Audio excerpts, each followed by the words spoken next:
అవునమ్మా, తల్లిపాలు సంజీవనితో సమానం. రఘురామ్,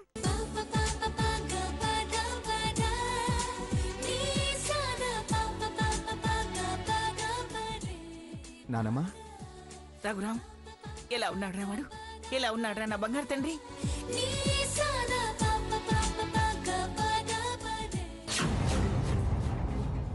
చెప్పరా, నా చిట్టి తండ్రి ఎలా ఉన్నాడ్రా?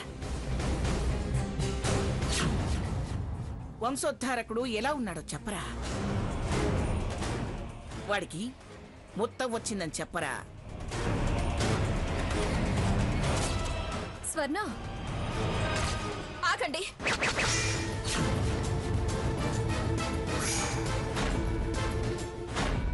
మీరు లోపలికి రావడానికి వీల్లేదు.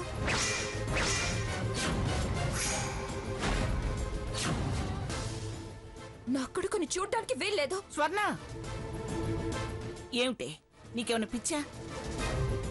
ఎవరితో మాట్లాడుతున్నావు తెలిసే మాట్లాడుతున్నావా? మీరెవరో మీరేంటో పూర్తిగా తెలుసు కాబట్టే, పిచ్చి కుదిరి నిజం తెలుసుకోగలిగాను కాబట్టే స్పష్టంగా మాట్లాడుతున్నాను. అమ్మా స్వర్ణ, ఏమిటమ్మా ఇది? ఎల్లకాలం కోపం అయితే ఎలా?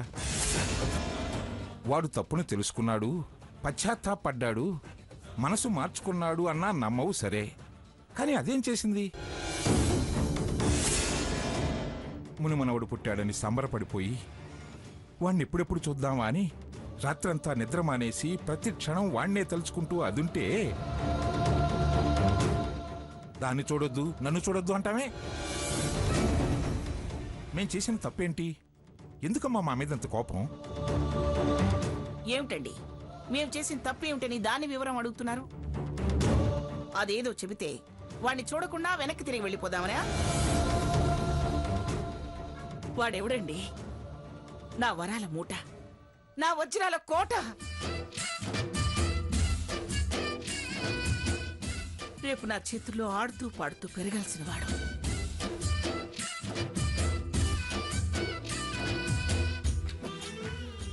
అందుకే రావద్దు చూడొద్దు అంటున్నా.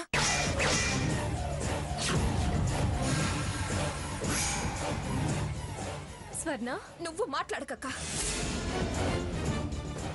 చూడనిస్తే ముద్దంటూ చేతుల్లోకి తీసుకుంటుంది. ఈవిడ చేతుల్లోకి వెళ్ళాక వంశాంకురాన్ని అలా పెంచాలి ఇలా పెంచాలి అంటూ తిరిగి నా చేతిలోకి రానివ్వదు. అప్పుడు వాడు ఇదిగో ఇలాగే తయారవుతాడు.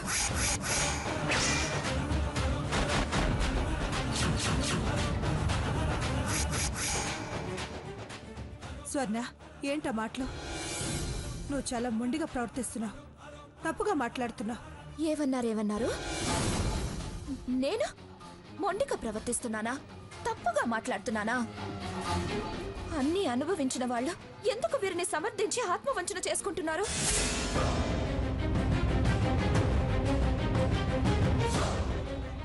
మీలా నన్ను మోసపోమ్మంటారా? ఏం కూసావే? నన్ను సమర్థిస్తే ఆత్మవంచన మోసపోవడమా? కాదా కాదా?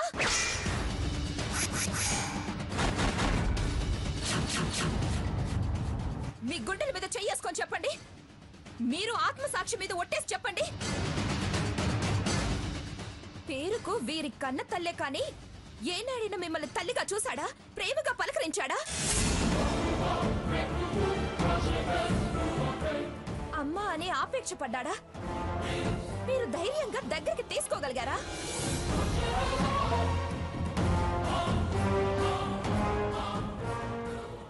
తృప్తిగా పాలివ్వగలిగారా? గారాబంగా చూస్తూ గోరుముద్దలు తినిపించగలిగారా? గుండెల మీద ఆడించారా? కనీసం నలతగా ఉన్నప్పుడైనా తల్లిగా తలైనా నిమరగలిగారా?